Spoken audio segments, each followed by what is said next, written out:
제가 가장 소중하고 제 목숨과도 바꿀 수 있는 사람이 사라졌다면 세상이 뒤집혀지겠구나, 눈이 뒤집혀지겠구나라는 생각이 들어서 직업적인 전문성이라기보다는 그 아픔에 대해서 다른 사람을 어떻게 어루고 달랠 수 있는 사람에 대한 이해? 누구나 다 어렸을 때 뭐 부모님이든 누구든 어른들에게 받은 상처는 다 있을 거라고 생각이 들었었어요. 개인적으로 가장 섬찟하고 그 벽장을 열었을 때 그 공간이 확인되지 않은 그 까만 상태, 그 어둠이 가장 무서운 것 같아요. 네, 안녕하세요. 하정우입니다. 반갑습니다. 오늘 올해 첫 영화로 저한테 또 이렇게 선보이는 자리가 돼서 굉장히 설레기도 하고. 네, 먼저 답변 드리겠습니다. 김광빈 감독님하고는 2004년도에 용서받지 못한 자로 처음 만났습니다. 그때 감독님은 동시녹음을 담당을 했었고, 그때 대학 졸업 작품이다 보니까 뭐 1인 2역을 좀 해야 될 경우들이 되게 많이 있었는데, 전 주연 배우를 겸하면서 동시녹음 장비를 제 차에 싣고 다녔었거든요. 근데 김광빈 감독님이 또 같이 일산에 그때 당시 같이 살아서 꼭 촬영이 끝나면 제가 모셔다 드리고 제가 이렇게 귀가하는 시스템으로 한 13개월을 보냈는데, 이게 학생 신분이다 보니까 스태프들이 이렇게 꾸준하게 현장에 있는 것이 아니라 시간 날 때마다 돌아가면서 그 자리를 이렇게 메워주곤 했었는데, 김광빈 감독님 같은 경우는 군대 입대하기 전날까지 현장을 지키면서 정말 그 우정, 그런 열정, 끝까지 책임지고자 하는 그 마음을 굉장히 인상적이었던 것 같아요. 네, 그러던 중에 매번 이제 퇴근길에 김광빈 감독님과 그때 나눴던 것은, 저도 뭐 아무것도 아닌 신인 배우였고 나중에 상업 영화에서 만나면 참 좋겠다라는 같이 꿈을 나눈 그런 순간들이 있었는데, 그것이 14년 후에 이 작품으로 이루어지게 돼서 개인적으로는 그 작품을 내놓는 것 이상으로 뭔가 해냈다, 그 이야기를, 그 꿈을 이뤄냈다라는 그 부분에 있어서 굉장히 감사하게 생각하고 있고요. 이 영화를 준비하면서 제가 상반기는 좀 여유로운 시간을 갖고 있어서 이 작품의 시나리오 작업이나 그 밖에 준비해야 할 것들의 시간을 감독님과 많이 시간을 보냈었어요. 남길이하고. 그래서 그것도 참 다행이다라고 생각이 들었었고, 작품을 같이 준비하면서 참 애정, 마음 참 많이 담은 작품이 아닌가라는 생각이 듭니다. 그 질문에 답을 하기 전에 정우 형이랑 김광민 감독님이랑의 그 우정 때문에 제가 현장에서 사실 조금 많이 수혜받는 기분으로 촬영을 좀 했었고 그 주문을 외우거나 북에 대한 것들은 김광민 감독님, 아까 하정우 형이 얘기한 것처럼 이제 우리가 촬영 전에 프리프로덕션 때 시나리오에 대한 이야기도 많이 하고 서로 아이디어에 대한 공유를 되게 많이 했었어요. 그래서 영화 완성도에 대한 것들이 좀 만족스럽게 나올 수 있게 좀 하자 했었고, 그게 어떤 종교적인 것들에 대한 불편함이 없었으면 좋겠다라는 생각들을 많이 했었고, 그래서 감독님이랑 그 주문에 대한 주문서도 종교적인 것들을 최대한 피하려고 노력을 해봤는데, 그게 어떤 나라에도 종교적인 것들이 꼭 조금씩은 끼어 있었더라고요. 그래서 좀 그 주문을 찾는 데 시간을 많이 좀 할애했었던 것 같고, 그리고 레퍼런스라는 거는 해외에 이제 뭐 여러 가지 구마 의식에 관련된 영화들 찾아보고 만화 애니메이션 같은 거 찾아보면서 그런 손동작 같은 것들, 그런 거 이제 감독님이랑 상의하면서 익히고 좀 그랬던 것 같아요. 네, 감사합니다. 일단은 뭐 거창하게 이야기를 하면 우리나라에서 이런 장르가 좀 많이 소외받는 그런 장르라는 생각이 들었고, 그냥 뭐 정우 형도 옆에 계시지만 같이 선배님들 만나고 그러면 뭐 영화 소재의 다양성, 확장성에 대한 이야기를 많이 하는데, 그런 입장에서 정우 형이 이런 영화를 선택을 해서 한다라는 거에 되게 일단은 첫 번째 그런 매력을 느끼게 됐고, 그리고 두 번째에 제가 사실 그런 공포 영화를 잘 못 보는데 시나리오로 받아봤었을 땐 되게 재밌었거든요. 그래서 이게 만들어지는 그 과정도 어떨까, 그런 시나리오에 대한 재미, 이런 것들 때문에 또 선택을 하게 됐었던 것 같아요. 저는 그 경훈 어머님 등장하는 장면을 찍으면서도 저는 섬찟했었어요. 예.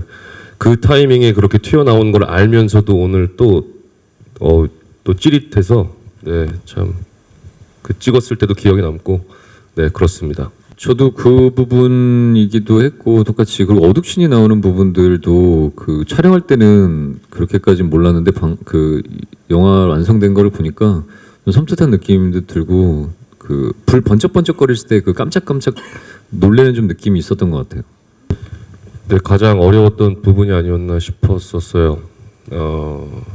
전 아직 미혼이고 자식을 잃었을 때 짐작은 하고 머릿속으로 어느 정도의 아픔까지 가겠다라고 계산할 수 있지만 그 마음을 직접 제가 경험해 보지 못했기 때문에 아마도 주변에서 결혼을 하고 자녀를 둔 친구들의 이야기에 따르면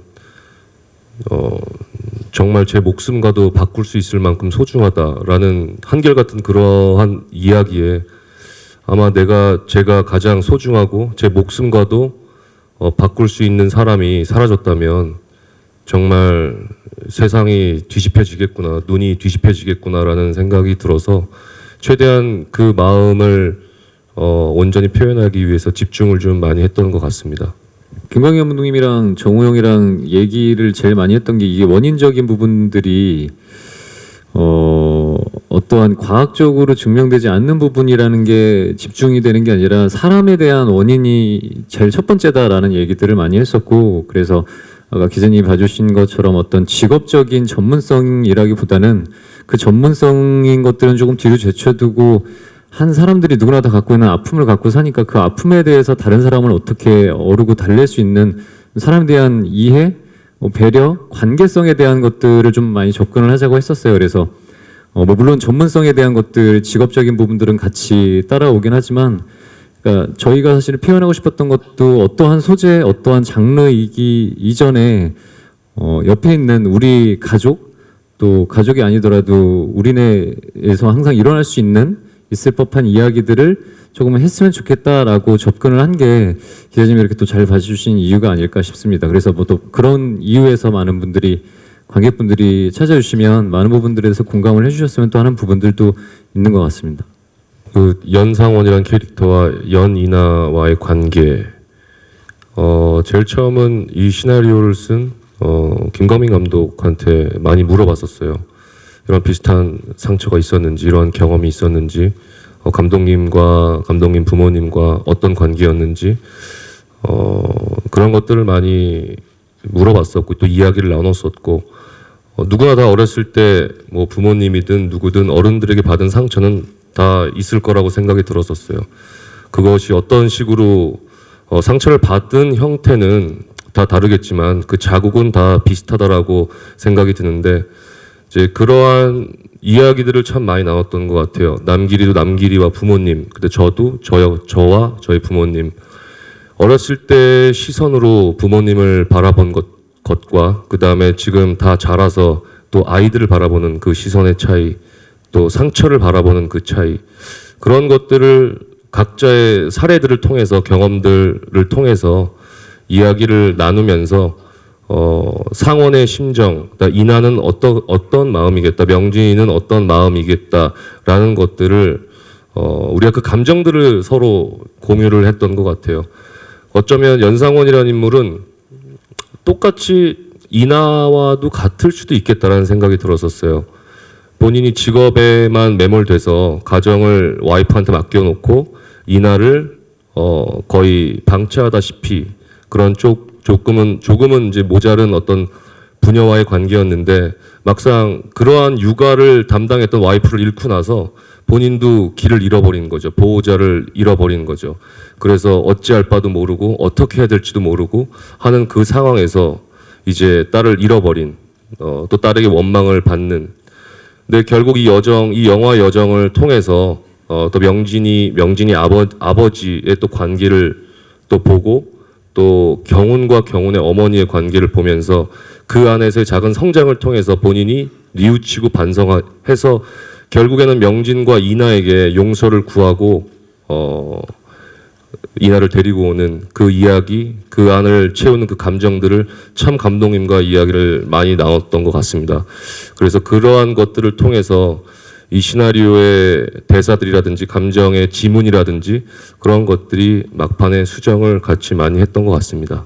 이 영화를 보면서 또 개인적으로 가장 섬찟하고 무서움이 극대화가 되는 장면이 아마 그 벽장을 열었을 때 그 공간이 확인되지 않은 그 까만 상태, 그 어둠이 가장 무서운 것 같아요. 뭐가 튀어나올지도 모르겠고, 그래서 그걸 알 수 없는 상태의 그 까만 흙의 상태가 제일 가장 무서웠던 부분이 아니었나라는 생각이 들고요.